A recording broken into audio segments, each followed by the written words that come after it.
kali mu atau mu sama dengan G per N. Dengan persamaan di atas, mu dari zat murni hanyalah energi Gibbs molar. Untuk alasan ini, simbol mu diperkenalkan untuk energi Gibbs molar. Dalam campuran mu1, mu I adalah energi Gibbs molar parsial zat I. Yang kedua tentang potensi kimia dari gas ideal murni. Potensi kimia dari gas ideal murni diberikan secara eksplisit oleh persamaan berikut, yaitu mu sama dengan mu derajat T tambah RT ln P. Persamaan ini menunjukkan bahwa pada suhu tertentu tekanan adalah ukuran bahan kimia potensi gasnya. Jika ketidaksertaan tekanan ada dalam wadah gas, maka materi akan mengalir dari daerah bertekanan tinggi atau potensi kimia tinggi ke yang lebih rendah tekanannya atau potensi kimia yang lebih rendah, sampai tekanan disamakan di seluruh kapal. Masih dengan kesetimbangan kimia campuran,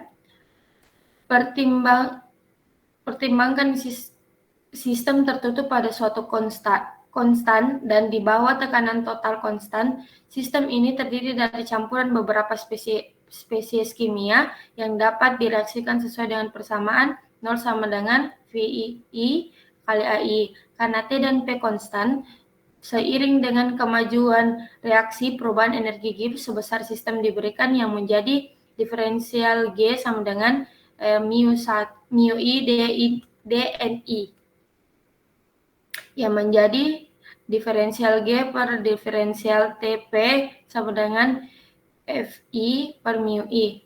Jika diferensial adalah 0, energi Gibbs memiliki nilai minimum dan reaksi berada pada kesetimbangan. Kondisi kesetimbangan untuk reaksi kimia adalah seperti ini, sama dengan 0. Diferensialnya sama dengan 0. Yang ketiga adalah kesetimbangan kimia dalam gas ideal. Biasanya hasil bagi disingkat dengan simbol QP. QP sama dengan PYC/PD diferensial per P alfa A P beta B.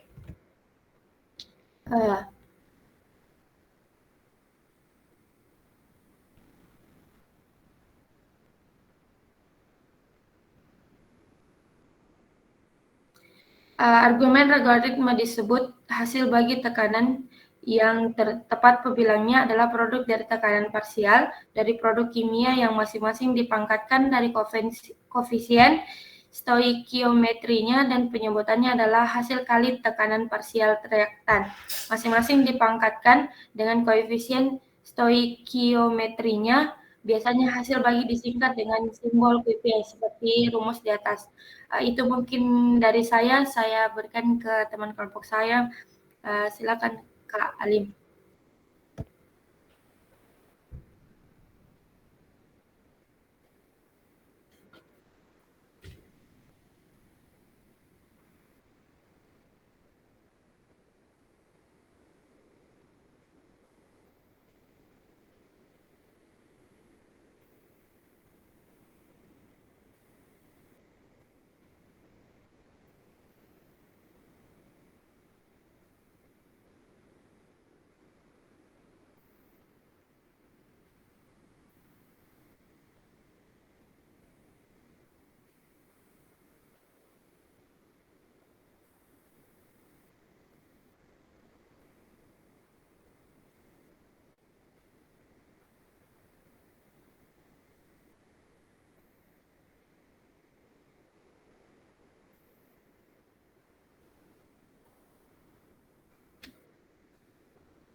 Ya, terima kasih. Assalamualaikum warahmatullahi wabarakatuh.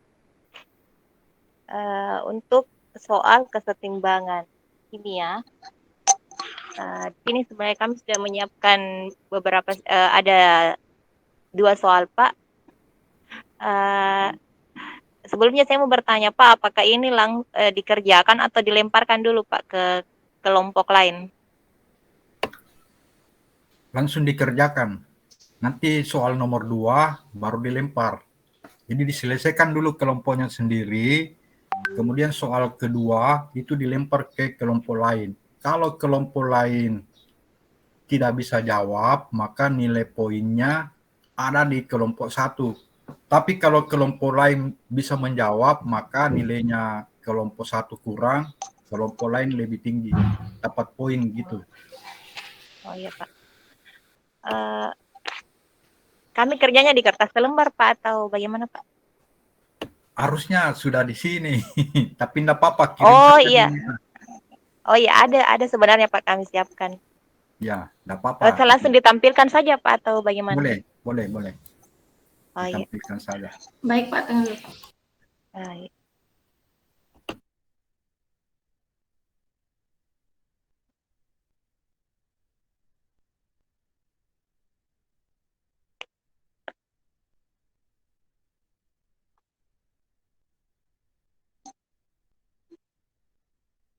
Ya, jadi untuk soal nomor 1 itu,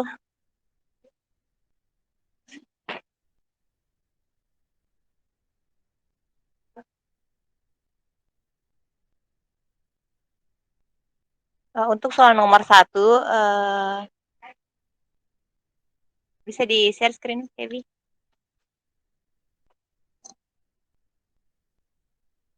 Nomor 1 sebenarnya saya bacakan dulu soalnya sambil menunggu.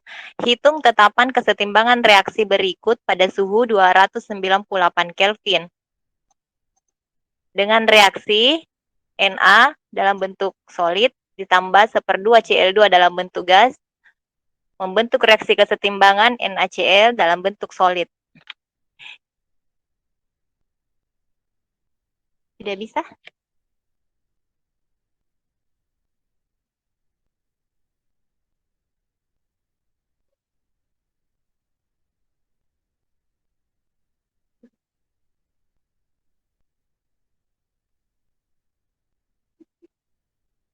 Ya, oke. Bukan yang ini. Yang mana ini? Oh ya, cacam.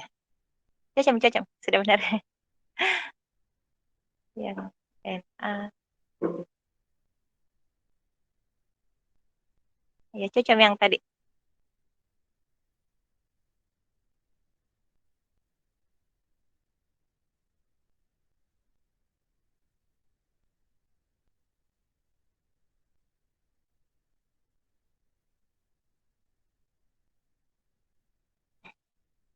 Ya, jadi soalnya itu saya ulang kembali soalnya. Hitung tetapan kesetimbangan reaksi berikut pada suhu 298 Kelvin. Na dalam bentuk solid ditambah 1/2 Cl2 dalam bentuk gas, menghasilkan reaksi kesetimbangan NaCl. Jika diketahui delta G0F, delta G0F itu energi bebas Gibbs pembentukan NaCl adalah min 384,03 kJ per mol. Nah, di sini yang akan dihitung adalah tetapan kesetimbangan reaksinya. Nah, awalnya kita tulis dulu apa yang diketahui di soal. Yang pertama itu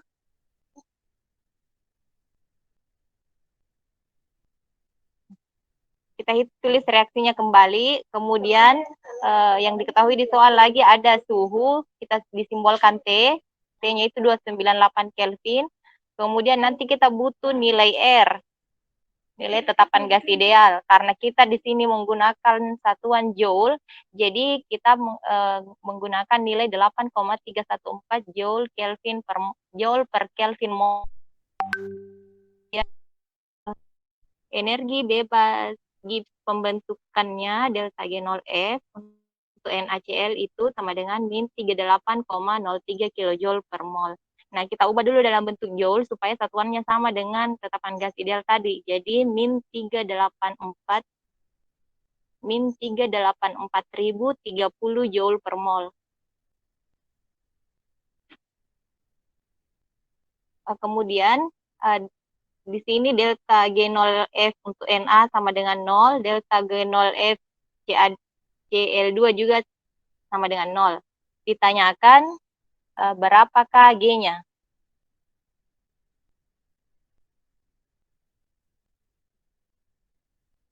Sorry, ditanyakan berapakah K, tetapan kesetimbangan ya. Nah, di sini untuk mengetahui K, kita gunakan rumus delta G0 sama dengan min RT ln K. Nah, kita harus cari dulu berapa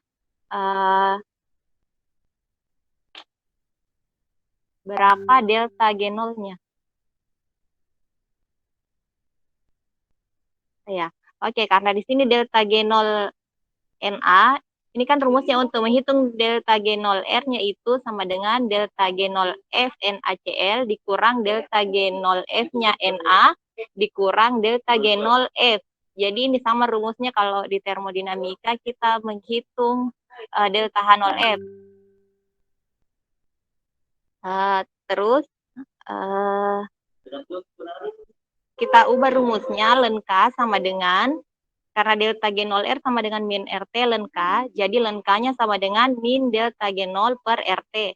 Kita substitusi nilainya delta G0 itu min 384.030 joule per mol dibagi R-nya, nilai R-nya tadi 8,314, kemudian nilai T-nya 298 kita kalikan, dapat 2477,572.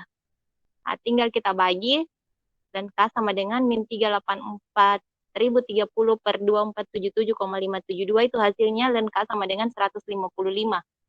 Nah, untuk mencari K, kalau di kalkulator itu kita pakai E pangkat X. Jadi itu antilen untuk kalau kita menghitung di kalkulator. Nah, di sini dapat nilainya 2,068 kali 10 pangkat 67. Gitu Pak, terima kasih. Oke, jadi ini soal untuk mencari nilai K ya, dari Ya, persamaan antara Na plus setengah Cl menjadi NaCl. Nah, ternyata nilai delta G untuk Na, solid dan klor itu nilainya sama dengan 0, Pak. Oh, Ya, karena Pak. dia Karena unsur bebas, Pak. Ya, unsur atom ya, atau Ya, dia hanya berupa ini, kecuali gas. Jadi kalau gas itu utamanya dia punya nilai delta G dan delta H. Tapi kalau dia hanya unsur biasa, Na atau unsur ini, maka nilainya sama dengan 0. Oke, ternyata dari hasil perhitungannya didapat minus 384, sekian ya. Kemudian delta G-nya ini kita masuk di persamaan, delta G sama dengan min RT ln K. K yang kita dapatkan, kamu dapat 2,068 kali 10 pangkat 67, Pak. Oh, sangat tinggi juga ya. Oke, hasil perhitungannya. Nah, saya lempar ke kelompok lain. Kira-kira benar apa salah ini? Oke, anggap misalnya sudah bagus perhitungannya, sudah tepat ini perhitungannya ilmiah. Iya, Pak. Oke, sekarang soal kedua nanti dilempar ke kelompok lain. Jadi kalau kelompok lain tidak bisa jawab, maka kamu dapat poin. Oke, silakan kelompok 1. Nah, ini bagus soalnya. Bacakan Ilmi. Ya, untuk nomor 2, nilai Kp pada suhu 25 derajat Celcius untuk reaksi kesetimbangan CO2 gas ditambah H2 gas menghasilkan reaksi kesetimbangan CO gas tambah H2O gas adalah 10 pangkat min 5. Jadi di sini Kp-nya 10 pangkat min 5. Jika 1 mol CO tambah 2 mol H2 dan 3 mol CO2 dimasukkan ke dalam labu berukuran 5 liter, pada suhu 25 derajat Celcius, hitunglah perubahan energi gips standar pada suhu 25 derajat Celcius. Yang kedua, tetapan kesetimbangan yang dinyatakan dengan konsentrasi molar.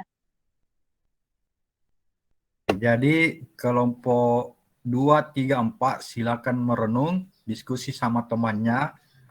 Saya kasih waktu 10 menit ilmiah. Kalau kelompok 2, 3, 4 tidak bisa menjawab, maka kamu yang jawab. Maka kamu yang dapat poin. Oke, kita tunggu 10 menit.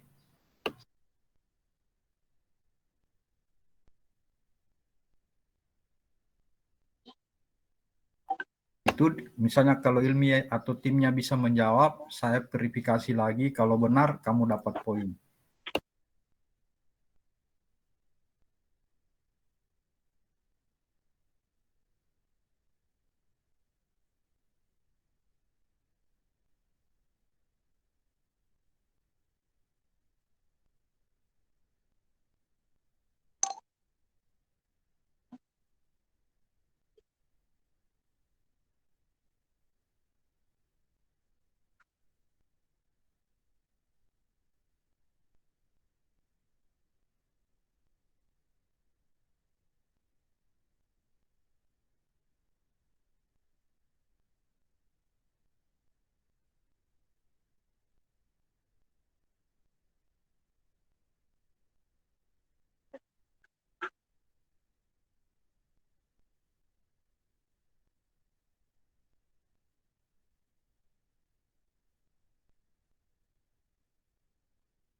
Tiga menit lagi ya.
Oke, saya lempar ke kelompok lain.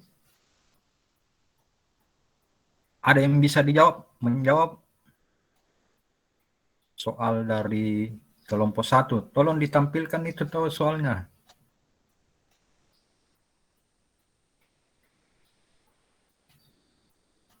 Ada yang bisa? Saya kasih waktu 2 menit lagi. Yang bisa menjawab dapat poin. Dapat reward.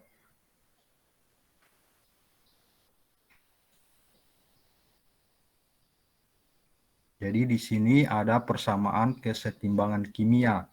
Ya, diketahui nilai Kp-nya adalah 10 pangkat 5 ya, Kp. Jadi ada hubungan antara Kp, Kc dengan Kx. Apakah dia sebanding atau tidak? Nah, ternyata nilai molnya itu untuk CO 1, untuk H2 2, dan untuk CO2 3. Ya, kemudian dia masuk ke dalam volume 5 liter. Jadi kalau konsentrasi itu adalah mol per liter ya, pada suhu 25 derajat Celcius. Pertanyaannya, berapakah delta G-nya dulu? Setelah delta G didapat, maka kesetimbangannya ya. Ya, Jadi Pak. delta G adalah KC-nya. Oke, tidak ada yang bisa jawab? Oke, silakan Ilmi bersama timnya menjawab ini soal. Ternyata tidak ada yang bisa jawab. Iya, padahal cara kerjanya nih Pak sama dengan yang tadi untuk bagian A-nya. Oke, silakan.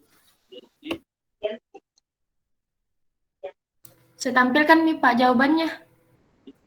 Iya, tampilkan. Tampilkan nih, baru jelaskan ke kita.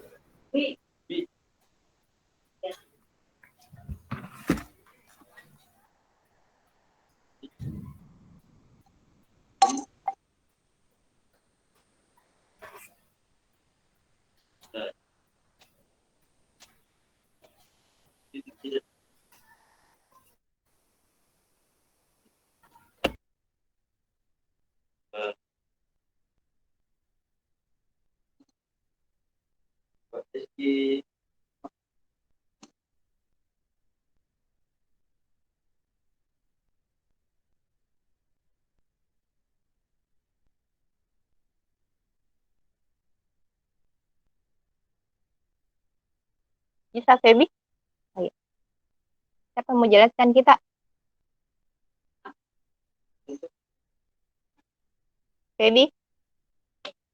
Atau Alim yang mau menjelaskan?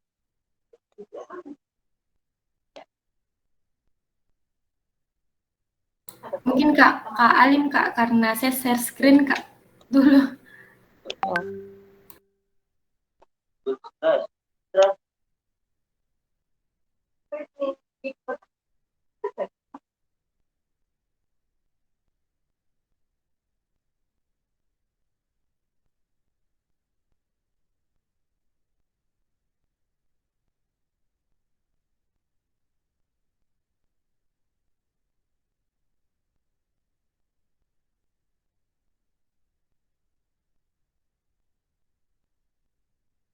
Gimana, Alim?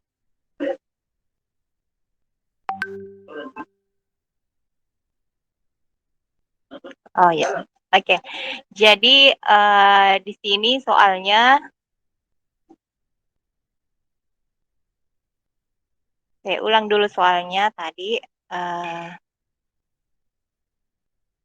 Soalnya itu nilai tetapan kesetimbangan parsial atau Kp pada suhu 25 derajat Celcius untuk reaksi kesetimbangan CO2 ditambah H2 menghasilkan reaksi setimbang CO dan H2O adalah 10 pangkat min 5. Jika 1 mol CO, 2 mol H2, dan 3 mol CO2 dimasukkan ke dalam labu berukuran 5 liter pada suhu 25 derajat Celcius, hitunglah yang pertama perubahan energi Gibbs standar pada suhu 25 derajat Celcius, yang kedua tetapan kesetimbangan yang dinyatakan dengan konsentrasi molar. Nah, untuk diketahui reaksinya kita tuliskan kembali. Kemudian suhu dalam Celsius, yaitu 25 derajat Celsius, berarti kita konversi ke Kelvin ditambah 273 sama dengan 298 Kelvin. Kemudian Kp pada suhu 298 itu sama dengan 10 pangkat min 5. Nah, volumenya 5 liter, kemudian ada mol CO 1 mol, mol H2 2 mol, mol CO2 3 mol. Suhunya 298, double. Kemudian penyelesaian ditanyakan, yang pertama itu perubahan energi Gibbs-nya, yang kedua itu tetapan kesetimbangan atau KC. Nah, untuk menyelesaikan yang pertama delta G0 298 sebenarnya sama dengan rumus yang digunakan tadi. Delta G0 itu sama dengan min RT ln Kp. Nah, kita masukkan nilainya R.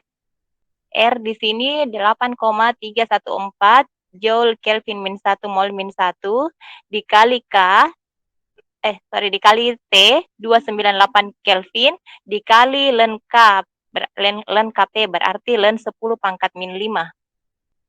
Nilainya ln 10 pangkat min 5 itu sama dengan min 11,519.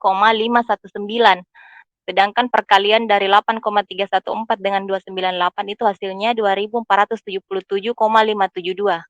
Nah, ini dikali min 11,519, min ketemu min jadi positif, menjadi positif 28.539,152 Joule per mol.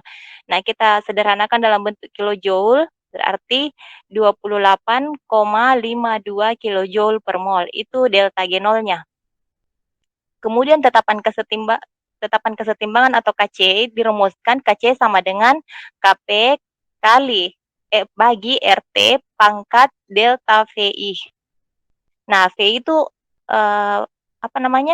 jumlah sigma VI itu jumlah koefisien pereaksi dikurang reaktan dikurang pereaksi. Jadi karena di sini tadi reaksinya itu semua koefisiennya 1, berarti 1 tambah 1 dikurang 1 kurang 1 berarti sama dengan 0. Nah, karena sigma VI-nya sama dengan 0, berarti RT itu berpangkat 0. Semua bilangan berpangkat 0 itu hasilnya 1, berarti KC sama dengan, nilai KC sama dengan Kp, yaitu 10 pangkat min 5, Pak. Sini mungkin lupa dituliskan, Pak. Jadi nilai KC itu sama dengan nilai Kp, yaitu 10 pangkat min 5. Oke, jadi kita cari nilai delta G-nya dulu ya. Kp-nya dapat, kemudian R-nya 8,314 ya. T-nya 298 ya. Kali, kemudian ln K dapat berapa itu? Min 11,519. Ya, min 11,519. Didapat nilainya plus 28,52 kilojoule per mol. Kemudian nilai K itu kamu dapat berapa? Kan KC Kp, ya? iya Pak, KC. Kan KP rumusnya itu Pak, KC kali RT pangkat sigma VI. Nah, untuk mencari KC, 0 ya? Iya Pak, karena sigma VI-nya 0. RT berpangkat 0 Pak. Ya. Oke, saya kira sudah bagus. Jadi pada dasarnya ini persamaan untuk menentukan nilai delta G dan K ya. Nanti saudara, ini saya kasih nilai bagus ya. Oke, kita beri plus kelompok 1. Baik, berikut kami persilakan kelompok 2. Siapa?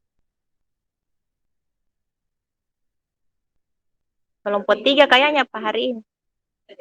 Kelompok 1 dan 3. Ya, 1 dan 3. Nanti 24 hari Selasa ya. Baru Kamis materi, baru Jumat ujian. Atau nanti minggu depannya lagi.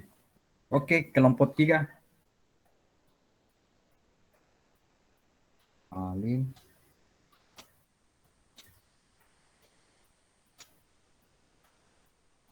Fitriani.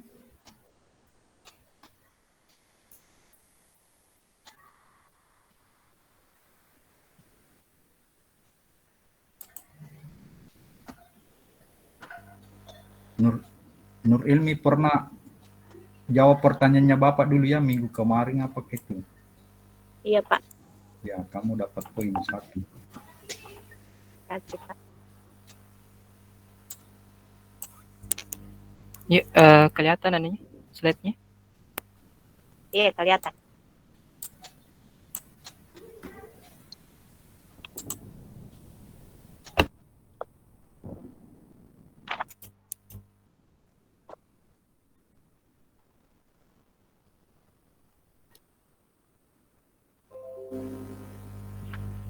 Baik, silakan Kak Rifa.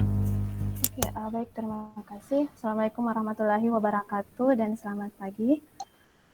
Assalamualaikum warahmatullahi Menjelang wabarakatuh. siang. Waalaikumsalam warahmatullahi wabarakatuh. Terima kasih atas kesempatan yang diberikan kepada kelompok kami. Hari ini kami akan membahas mengenai larutan ideal dan sifat koligatif larutan. Next. Oke, lanjut Farid. Tidak kelihatan. Next.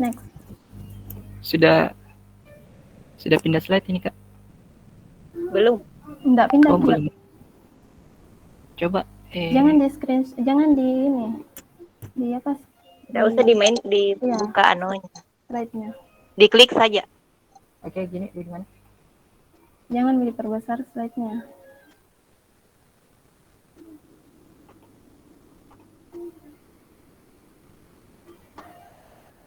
Kalau begini kelihatan ya? Oke. Nah, kami dari kelompok 3, saya sendiri Rifatul Mahmuda, teman saya Muhammad Farid Raihan dan Zakia. Oke. Kemudian larutan. Larutan merupakan campuran homogen fase tunggal yang terdiri dari dua zat atau lebih. Suatu larutan terdiri dari zat terlarut atau biasa disebut solut dan pelarut atau solvent. Untuk jenis-jenis larutan seperti di slide ada larutan gas, larutan cair, dan larutan padatan. Kemudian ada juga yang disebut larutan ideal dan non-ideal. Nah, untuk presentasi kali ini kami akan menjelaskan tentang larutan ideal. Next.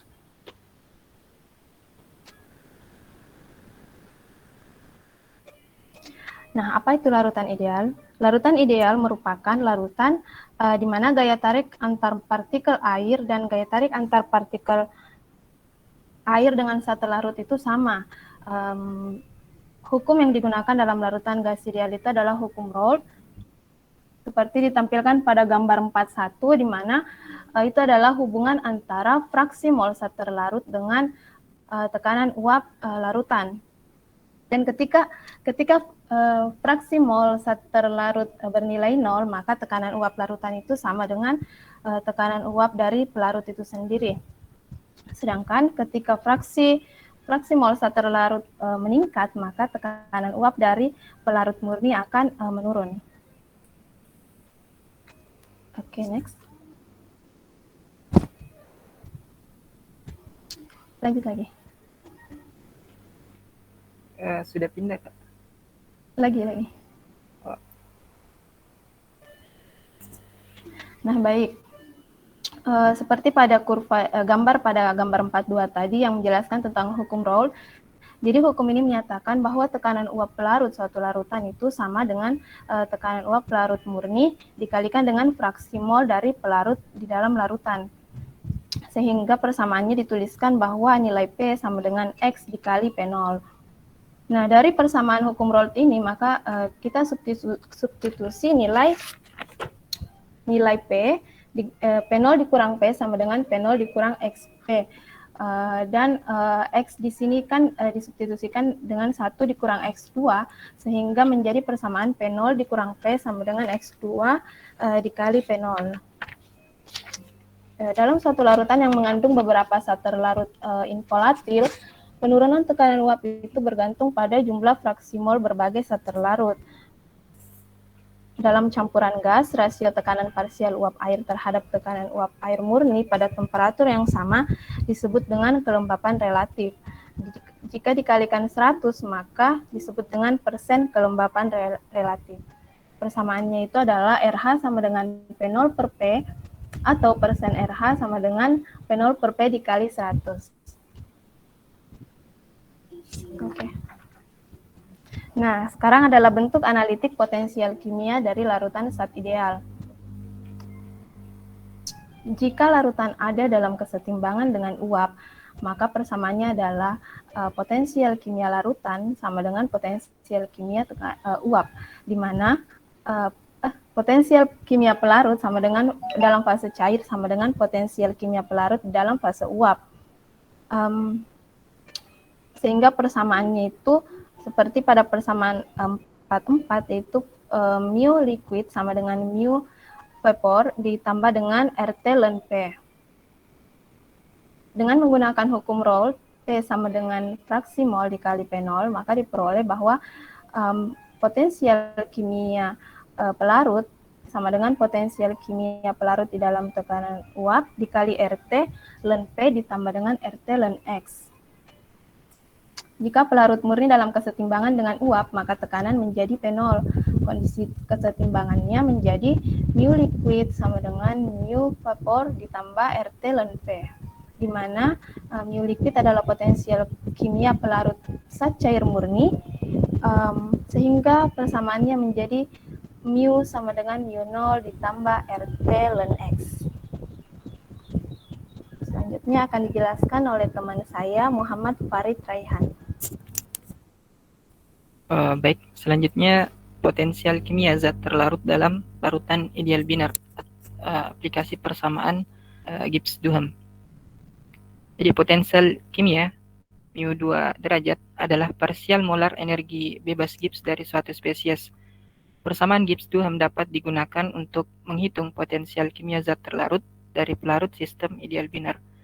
Persamaan Gibbs-Duhem untuk sistem binar Tp konstan itu adalah N d mu tambah N2 d mu2 sama dengan 0. Nah, simbol tanpa subskrip persamaan 4.6 berkaitan dengan pelarut d mu2 sama dengan negatif N per N2 d mu.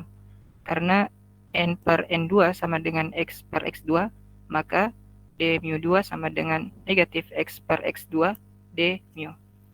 Untuk pelarut d mu sama dengan RT per X, sehingga d mu2 sama dengan R dikali T dx 2 per X2. Tetapi X tambah X2 sama dengan 1, sehingga dx tambah dx2 sama dengan 0 atau dx sama dengan negatif dx2. Maka d mu2 menjadi sama dengan RT dx2 per X2. Kemudian hasil integrasinya mu2 sama dengan RT ln X2 tambah C. Jadi jika X2 sama dengan 1, mu2 sama dengan mu2 derajat dengan menggunakan nilai ini dalam persamaan 4.7, maka diperoleh nilai mu2 derajat sama dengan C. Dan persamaan 4.7 ini menjadi mu2 sama dengan mu2 derajat ditambah RT ln X2. Dalam uap di atas, larutan tekanan uap zat terlarut diberikan oleh hukum Rolle. Nah, hukum Rolle ini P sama dengan fraksi mol dikali tekanan uap pelarut murni. Kemudian sifat koligatif. Jadi sifat koligatif ini adalah sifat yang tidak tergantung pada sifat atau jenis zat terlarut yang ada, tetapi hanya pada jumlah relatif zat terlarut terhadap jumlah total molekul yang ada. Nah, di sini kita lihat ada gambar 4.3a. Nah, jadi di gambar ini diagram mu terhadap T menunjukkan dengan jelas penurunan titik beku dan kenaikan titik didih. Nah, dari gambar ini garis lurus berkaitan dengan pelarut murni. Jadi yang garis tebal ini itu pelarut murni. Kemudian karena zat terlarut adalah involatil atau tidak mudah menguap, maka tidak nampak dalam fase gas, sehingga kurva gas sama seperti untuk gas murni. Jika diasumsikan bahwa zat padat hanya mengandung pelarut, maka kurva untuk zat padat tidak berubah. Ya, tetapi karena zat cair mengandung zat terlarut, maka mu pelarut menurun pada setiap temperatur sebesar negatif RT ln X. Kemudian kurva putus-putus dalam gambar 4.3 ini adalah kurva untuk pelarut dalam larutan ideal. Gambar ini menunjukkan secara langsung bahwa titik interseksi dengan kurva untuk zat padat gas itu telah bergeser. Jadi kita bisa lihat penurunan titik beku dari TF menuju T aksen F, kemudian TB menuju T aksen B. Kemudian gambar yang kedua 4.3b ya, di sini menunjukkan penurunan titik beku dan kenaikan titik didih ya, dapat digambarkan pada diagram fase pelarut biasa. Nah, jika zat involatil ditambahkan ke pelarut cair, maka tekanan uap menurun pada larutan ditunjukkan oleh garis titik-titik ini. Kemudian garis titik-titik ini menunjukkan titik beku baru sebagai fungsi temperatur. Begitu juga dengan kenaikan titik didih. Kemudian selanjutnya adalah penurunan titik beku. Nah, kalau kita perhatikan suatu larutan dalam keseimbangan dengan pelarut padatan murni, kondisi keseimbangannya yaitu mu Tpx konstan sama dengan mu solid Tp konstan, ya, di mana mu Tpx adalah potensial kimia pelarut dalam larutan, mu solid Tp adalah potensial kimia padatan murni. Karena zat padat murni, maka mu solid tidak tergantung pada suatu variabel komposisi. Nah, dalam persamaan 4.10 ini, T adalah temperatur keseimbangan titik beku larutan. Dari bentuk persamaan 4.10, T ini adalah suatu fungsi tekanan X adalah fraksi mol pelarut dalam larutan. Nah, jika tekanan tetap, maka T hanya fungsi X. Nah, kemudian di sini jika larutan adalah ideal, mu Tpx dalam larutan diberikan oleh persamaan 4.5 tadi yang di slide keberapa itu. Ya. Sehingga persamaan 4.10 menjadi mu derajat Tp tambah RT ln X sama dengan mu solid Tp. Kemudian ln X sama dengan negatif mu derajat Tp dikali mu solid Tp sama dengan per RT. Ya. Kemudian karena mu derajat adalah potensial kimia zat cair murni, maka mu derajat Tp dikurang mu solid Tp sama dengan delta G fusion, di mana delta G fusion ini adalah energi Gibbs molar peleburan dari pelarut murni pada temperatur T. Kemudian persamaan 4.11 ini menjadi ln X sama dengan negatif delta G fusion per RT. Untuk menemukan bagaimana T tergantung pada X, evaluasi parsial T per parsial X dalam tekanan tetap. Nah, hasil diferensiasinya yaitu 1 per X sama dengan negatif 1 per R parsial delta G fusion per T per parsial T dalam tekanan konstan. Kemudian dengan menggunakan persamaan Gibbs Helmholtz, parsial G per T per parsial T tekanan konstan sama dengan negatif H per T pangkat 2. Kemudian diperoleh 1 per X sama dengan delta H fusion per RT pangkat 2 parsial T per parsial X dalam tekanan konstan. Kemudian jika diintegralkan 1 menuju X, dx per X sama dengan integral T0 menuju T delta H fusion per RT pangkat 2 dt ln X sama dengan negatif delta H fusion per R 1 per T negatif 1 per T kurang 1 per T0. Kemudian 1 per T-nya itu sama dengan 1 per T0 dikurang R ln X per delta H fusion. Kemudian hubungan antara titik beku dan komposisi suatu larutan dapat kita sederhanakan jika larutan encer. Fraksi mol pelarut itu diberikan sebagai rumus berikut. Jadi X sama dengan 1 per 1 tambah molar kali molal. Dengan logaritma dan diferensiasi didapat ln X sama dengan negatif ln 1 tambah M besar dikali M kecil. Dan D ln X sama dengan negatif M dm per 1 tambah M besar kali M kecil. Jadi persamaan 41.3 ya, dapat ditulis sebagai berikut. dt sama dengan RT pangkat 2 per delta H fusion D ln X. Kemudian penggantian D ln X dengan harga dalam persamaan 4.18 didapat dt sama dengan MRT pangkat 2 per delta H fusion dm per 1 tambah M besar kali M kecil. Ya, kemudian jika larutan sangat encer dalam keseluruhan zat terlarut, maka molalitas mendekati 0 dan temperatur mendekati T0. Dan persamaan 4.19 menjadi negatif partial T per partial X, P M-nya itu sama dengan 0, sama dengan KF. Kemudian subscript M sama dengan 0, ini menandai harga batas derivatif, dan KF adalah konstanta penurunan titik beku. Penurunan titik beku delta F sama dengan T0 kurang T, D delta F sama dengan negatif DT. Sehingga untuk larutan encer didapat partial T per partial X, PM sama dengan 0, sama dengan KF. Jika M kecil maka theta F sama dengan KF dikali molalitas. Konstanta KF hanya tergantung pada sifat pelarut murni. Jika massa zat terlarut tidak diketahui dengan massa molar, dilarutkan dalam massa pelarut, maka molalitas zat terlarut adalah M sama dengan massa zat terlarut per massa pelarut dikali molaritas, sehingga untuk M2 sama dengan KF massa terlarut per theta F kali massa pelarut. Dari persamaan 4.20 dengan menggantikan delta H sama dengan T 0 delta fusion diperoleh KF sama dengan R dikali M kali T0 per delta S fusion. Baik, selanjutnya akan dilanjutkan oleh Ibu Zakia. Next, Farid. Kenaikan titik. Kelarutan. Oh ya, kelarutan. Terima kasih atas kesempatannya. Kelarutan. Dalam kondisi kesetimbangan, nilai mu zat terlarut harus sama di mana, yaitu mu dalam kurung T, P, X2 sama dengan mu solid dalam kurung T, P. Ini adalah persamaan 4.24. Di mana X2 adalah fraksi mol zat terlarut dalam larutan jenuh. Karena itu, kelarutan zat terlarut diungkapkan sebagai fraksi mol.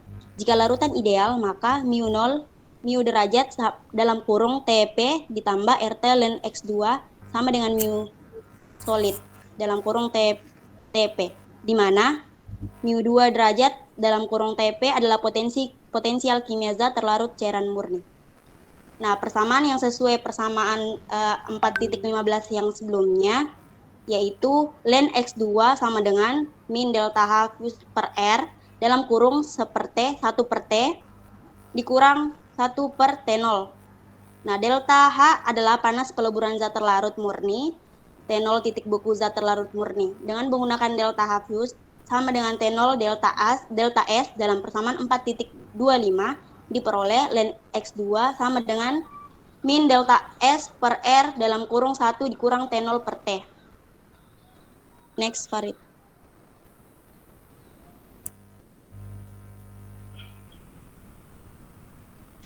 Kemudian kenaikan titik didih. Nah, suatu larutan yang berada dalam kesetimbangan dengan uap pelarut murni menghasilkan kondisi kesetimbangan mu dalam kurung T, Px sama dengan mu V. Nah, jika larutan tersebut ideal dan energi Gibbsnya penguapan molar menghasilkan persamaan final yaitu ln X2 sama dengan min delta HV per R dalam kurung 1 per T dikurang 1 per T0 atau 1 per T sama dengan 1 per T0 ditambah R ln X per delta HP.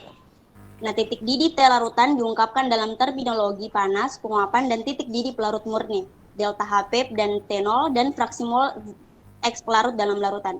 Jika larutan encer dalam semua zat terlarut, maka M mendekati 0 dan T mendekati T0.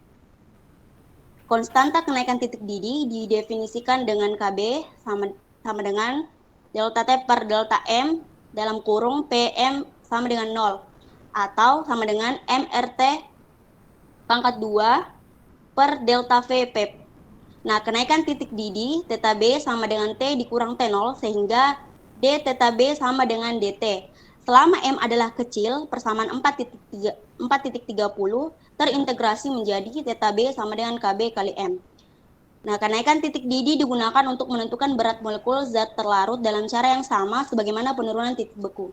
Dalam persamaan 4.30, jika delta V diganti dengan delta S, maka KB sama dengan RM T0 per delta S V. Tetapi banyak zat cair mengikuti aturan Troughton atau delta S. Next.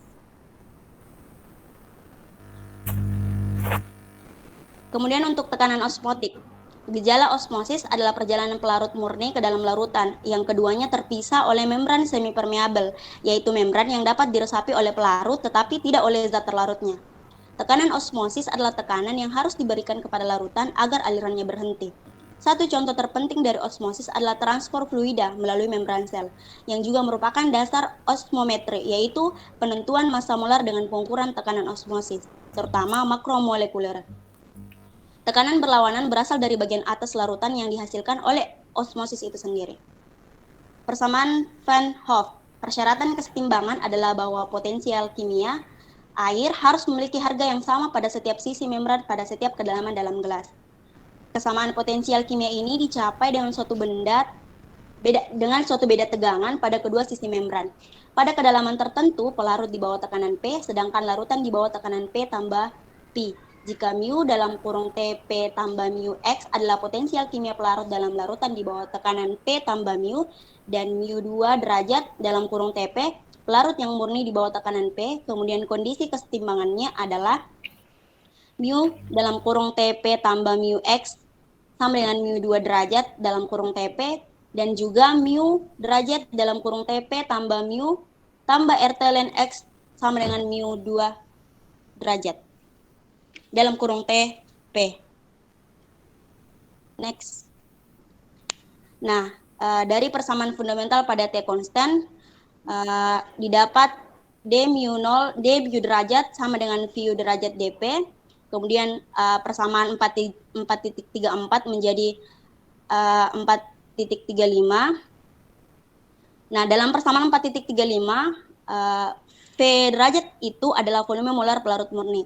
Nah, jika pelarut tidak dapat ditekan, maka V derajat tidak dipengaruhi oleh tekanan dan dapat dibuang dari integral.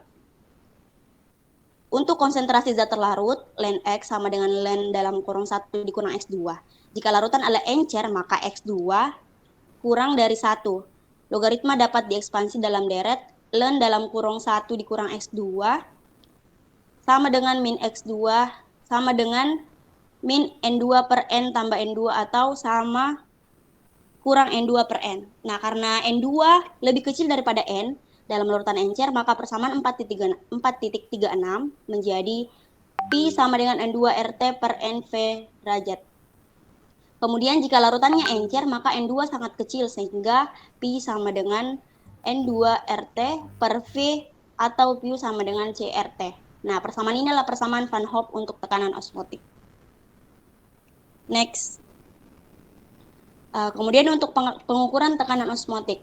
Pengukuran tekanan osmotik berguna untuk menentukan massa molar materi yang hanya sedikit dapat larut dalam pelarut atau yang memiliki massa molar sangat tinggi, misalnya protein, polimer atau polimer berbagai tipe atau koloid. Ini adalah pengukuran yang sesuai karena besarnya tekanan osmotik. Pada 25 derajat Celcius, produk RT sama dengan 2480 joule per mol. Jadi untuk 1 mol per liter larutan atau 1000 mol per M pangkat 3 dapat Pi sama dengan CRT yaitu 24,5 atm. Nah, dalam penentuan massa molar, jika W2 adalah massa zat terlarut yang terlarut dalam volume atau V, maka Pi sama dengan W2 RT per M2V atau M2 sama dengan W2 RT per Pi V. Bahkan ketika W2 kecil dan M2 besar, harga Pi dapat terukur dan dapat diubah menjadi harga M2. Terima kasih. Kemudian untuk soal, nah jadi di sini ada soal pertama yang akan dijawab oleh kelompok kami. Teman-teman boleh lihat soalnya. Soal pertama, hitunglah tekanan uap pada 25 derajat Celcius untuk larutan yang dibuat dengan melarutkan 97,4 gram gula C12H22O11 ke dalam 453 mili air. Nah, pada 25 derajat Celcius, densitas air plus minus 1 gram per mili dan tekanan uap air 23,76 mm. Kemudian untuk jawabannya, yang pertama, sebelumnya kita menyelesaikan tekanan uap ini dengan menggunakan hukum Raoult. Nah, kita tahu sebelumnya sudah dibahas oleh rekan saya bahwa hukum Rolle itu adalah tekanan uap dari larutan yang tergantung pada fraksi mol dan zat terlarut yang ditambahkan ke dalam larutan. Jadi sudah tadi diketahui bahwa suhunya yaitu 25 derajat Celcius sama dengan 298 Kelvin, kemudian massa gulanya, massa sukrosanya adalah 97,4 gram, kemudian massa airnya adalah 453 gram. Kemudian untuk tekanan uap pelarut yaitu air 23,76 mili. Kemudian ditanyakan tekanan uapnya. Nah, kita menggunakan hukum Raoult di mana hukumnya itu yaitu rumusnya P sama dengan fraksi mol kali tekanan uap pelarut. Nah, sebelum mencari tekanan uap pelarut, yang harus kita lakukan adalah mencari fraksi molnya dulu. Nah, kita lihat bersama-sama di layar bahwa untuk mencari fraksi mol itu, yang pertama kita harus mencari molnya dulu. Nah, di sini ditentukan molnya dari gula, yaitu M per MR 97,4 gram per 342 menghasilkan 0,285 mol. Kemudian untuk mol air dihasilkan 25,2 mol. Kemudian untuk perhitungan fraksi mol kita dapat 0,989. Nah, di sini kita memasukkan rumus ke dalam kita masukkan hasilnya yang tadi untuk fraksi mol ke dalam rumus hukum Raoult sehingga menghasilkan tekanan uapnya 23,5. Terima kasih, Farid. Oke, sudah ada jawabannya ya. Ini menentukan nilai tekanan uap ya Iya, Pak. pada larutan gula. Dan air, iya. Jadi ada hukum Raoult P sama dengan XI kali P standar. Iya, Pak. Oke, lanjut ke soal kedua, soal lemparan ini ya. Iya, Jadi Pak. yang kalau soal lemparan ini bagi kelompok lain yang bisa menjawab maka dapat poin. Kalau tidak maka kelompok 3 yang dapat tambahan poin. Jadi makanya bikin soal yang sulit-sulit banget ya atau ya. Nah, kalau sulit maka nilainya juga lebih tinggi. Maksudnya kalau soalnya sederhana tidak dapat poin. Tapi kalau soalnya sulit tapi bisa dijawab oleh kelompok lain maka itu lebih bagus. Oke, dibacakan salah satu timnya. Ya baik, kelihatan di slide Bapak Ibu sekalian. Jadi pada suhu tertentu, Ya, larutan 40% etanol dalam air memiliki massa jenis 0,923 gram per mililiter. Massa jenis etanol murni dan air murni pada suhu ini berturut-turut 0,7807 dan 0,9782 gram per mililiter. Asumsikan bahwa tidak terjadi penyusutan atau penguaian dalam pencampuran ini. Kemudian yang ditanyakan di sini adalah hitung fraksi mol etanol dalam larutan. Kemudian bagian B, bila tekanan uap etanol dan air murni pada suhu ini berturut-turut adalah 43 dan 18 torr, tentukan uap larutan dengan asumsi larutan yang terbentuk larutan ideal. Hitunglah fraksi mol air dan etanol pada fasa uap.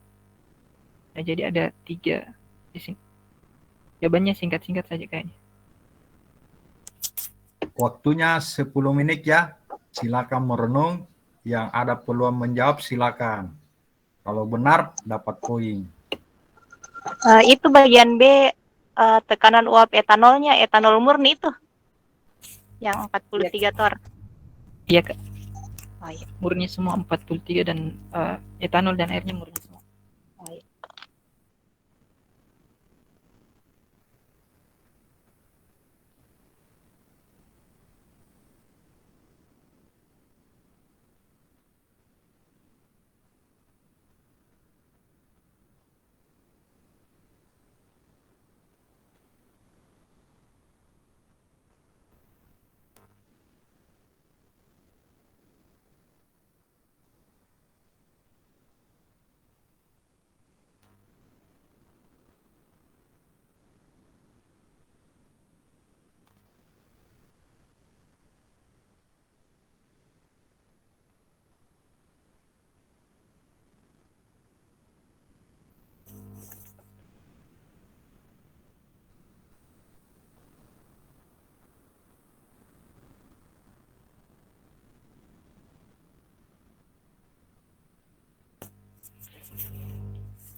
Jadi yang bisa menjawab boleh lebih dari satu supaya ada poinnya juga ya, bisa lebih dari satu.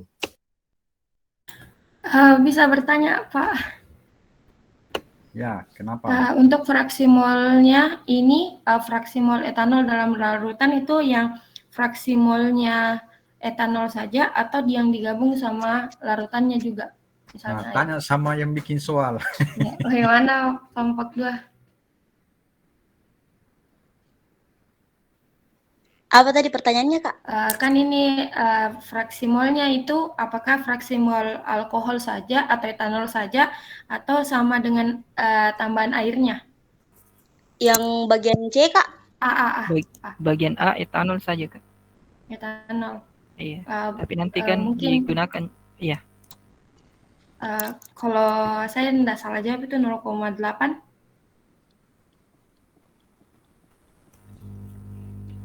Bagaimana ini, Pak? Mungkin sebentar sih dijawab Iya, nanti. nanti kalau ya, ada bisa. waktunya. Nanti sebentar, bisa yang menjawab 2 orang, satu misalnya 2A atau 2B, tapi kalau bisa semuanya maka nilai poinnya lebih banyak lagi.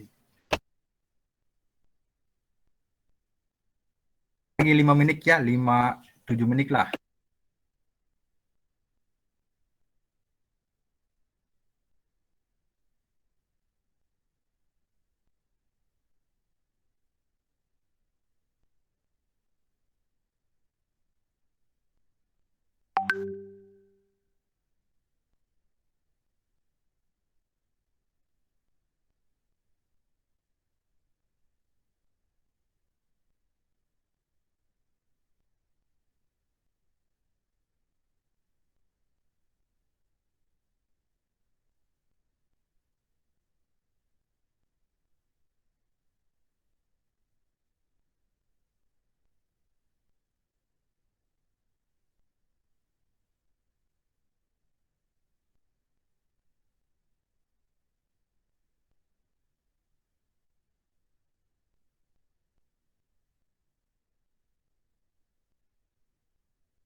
Oke, waktunya habis.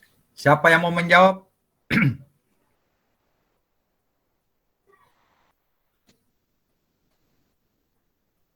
Ada kelompok 1, 2, dan 4.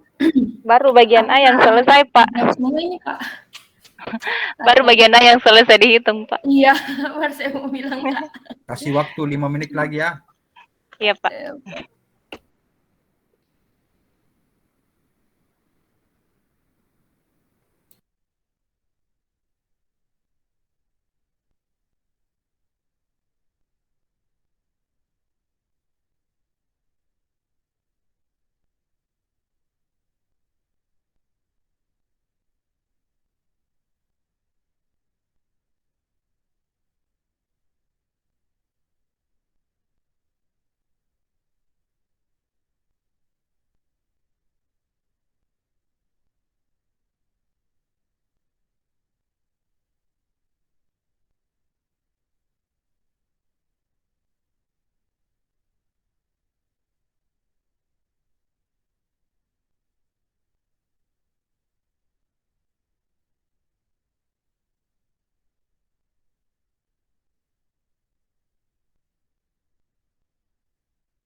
Oke, selesai tidak selesai sudah dikasih kesempatan Rifa Atulia. Ada yang bisa jawab? Nomor Cuma 1, Pak. bagian apa? Bagian A, Satu- Pak. Sama 1A. bagian B. Siapa A bagian B? dengan Saya bagian apa? saya P. Bagian Nur B. Ilmi A, Nur Fitriani B ya? Terbalik, Terbalik. Pak. Saya A. Oh ya, Nur Fitriani dulu. Kalau nggak salah 0,8 fraksi molnya. Ya, Iya. dijelaskan dong. Oh iya. Masalah jawabannya. Maaf, Pak. Jadi penjelasannya itu untuk kan di sini dia katakan pada suhu tertentu larutan 40% etanol dalam air memiliki massa jenis 0,923 gram per mililiter, massa jenis etanol murni dan air murni pada suhu berturut-turut 0,7807 dan 0,9782 gram per mililiter. Asumsikan bahwa tidak terjadi penyusutan atau pemuaian dan pencampuran ini, hitung fraksi mol etanol dalam larutan. Misalkan larutannya itu adalah 100 mili dan 40% etanol yaitu 40% dari 100 mili yaitu 40 mili. Massa etanolnya tadi massa jenisnya 0,923, massa etanol yaitu 40 kali 0,923 adalah 36,92. Untuk fraksi molnya massa per mR, di mana massanya itu adalah 36,92, mR-nya dari etanol adalah 46, jadi 0,80 sekian. Itu mungkin dari saya, terima kasih. Oke. Lain. Nur Ilmi dulu ya, sekalian Nur Ilmi. Iya. Kalau saya Pak, untuk menghitung fraksi mol etanol dalam larutan, karena di sini ada 40% etanol, berarti 40% etanol dalam air, berarti kalau kita umpamakan 100 gram larutannya, berarti ada 40 gram etanol dan berarti sisanya ada 60 gram air. Jadi di sini untuk mR etanol itu 46, jadi 40 per 46 itu sama dengan 0,87 itu mol etanol, kemudian molnya air tadi 60 per 18 berarti 3,3. Jadi untuk menghitung fraksi mol etanol, karena etanol saat terlarutnya, jadi fraksi mol etanol sama dengan 0,87 per 0,87 tambah 3,33, itu menghasilkan 0,207 Pak. Oke, sekarang saya kembalikan ke kelompok 3. Apakah jawaban dari kelompok 1 untuk 2A dan 2B benar atau tidak? Silakan dijawab, tapi bisa dikasih lihat jawabannya dulu. 2B-nya belum dijawab, Pak, baru 2A. Oh, baru 2A. Oh ya. Iya, Pak. Sekalian saja, karena sudah ada waktunya, sudah dikasih kesempatan, namun sampai terakhir masih belum, yang C belum dijawab.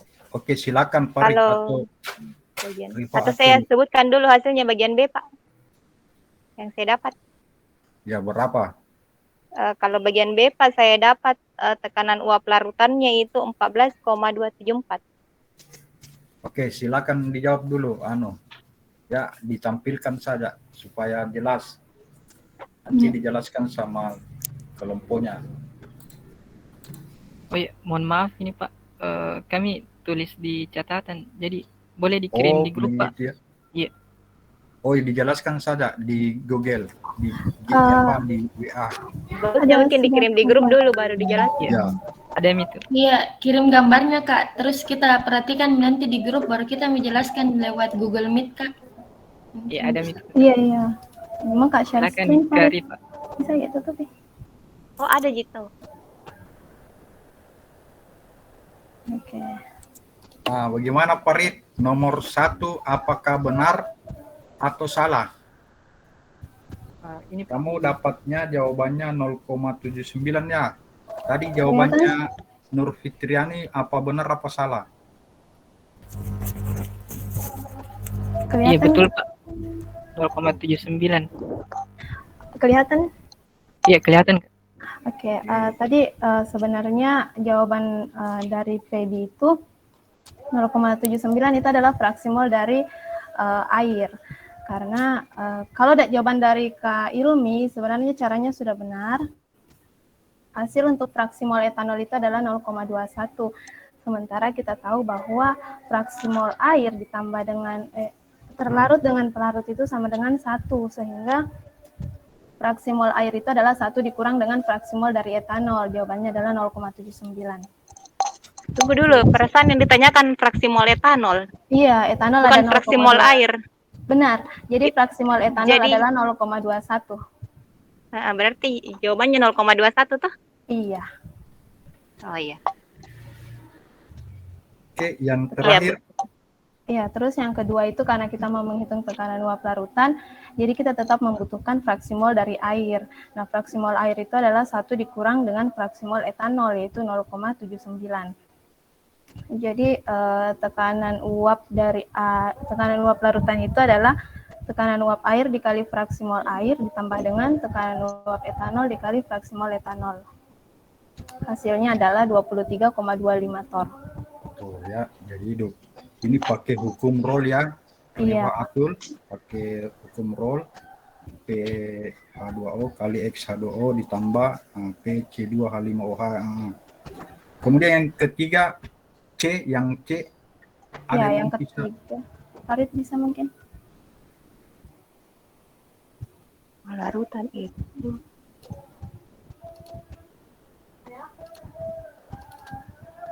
Oke, Farid mau atau siapa? Nah, jadi jawabannya itu ya 0,61 ya dari. Iya, untuk fraksi mol air di dalam fase uap. Oke. Jadi dan fraksi mol etanol dalam fase uap 0,39. Ya, jadi P etanol kali H2O per P larutan ya 0,39 dan 0,61. Jadi ini termasuk juga hukum Rolle ini hanya dari aspek menentukan fraksi mana yang terdekomposisi ya, teruapkan. Nah, ini 0,61. Oke, jadi saudara Rifa Atul bersama timnya dapat poin dan ini juga ya. Jadi saya harapkan kalau mau bagus nilainya itu ada, jangan langsung kayak kelompok. Tadi benar Pak bagian A-nya Pak. Iya. Kelompok 3 bagus ya slide-nya ya. Jadi poinnya juga bagus. Jadi kalau jangan langsung ini ya, harus dijelaskan dulu dari mana ada gambarnya, ada anunya. Jadi saya harapkan nanti kelompok 2 dan 4 jangan langsung soalnya ya, tapi dijelaskan dulu persamaan rumusnya ya, Ramla. Jadi persamaan rumusnya sampai ini. Oke, saya kira begitu ya, saya cukupkan sampai sekian. Jadi nilainya sudah bagus semua ya. Kelompok 1 juga bagus, ya, kelompok 3 timnya ini ya. Nah, kalau mau sempurna nanti minggu depan harus diskusi lagi ya supaya poinnya lebih tinggi. Saya kirimkan nilainya ya sekarang. Tunggu. Saudara Rifa Atul. Ini dari mana? Dari UNAS dulu ya. Muhammad Farid dari UNTAD, Pak. Muhammad Farid dari mana dulu? Unhalo, UNTAD ya? UNTAD, Pak. Kenal Jaya Hardi? Kenal? Pak Jaya Hardi? Tidak kenal, Pak. Mungkin di Fakultas MIPA dia. Kamu fakultas apa dulu? FK, Pak. Oh, Keguruan. Pak Nurdin ya? Kenal Prof. Nurdin? Cuma kenal nama saja, Pak. Oh, iya. Kalau Ilmi, alumni kimia ya? UNM ya? Oke, nilainya ini. Jadi saya harapkan nanti kelompok 2 hari Selasa ya. Ramla, kelompok 2, kalau mau bagus nilainya, slide-nya juga bagus, ada gambarnya, ada pembuktiannya. Kalau bikin soal yang rumit kayak kelompok 3 tadi ya. Oke, saya kira cukup hari ini, saya kirimkan nilainya. Wabillahi taufiq wal hidayah. Assalamualaikum warahmatullahi wabarakatuh. Waalaikumsalam warahmatullahi wabarakatuh.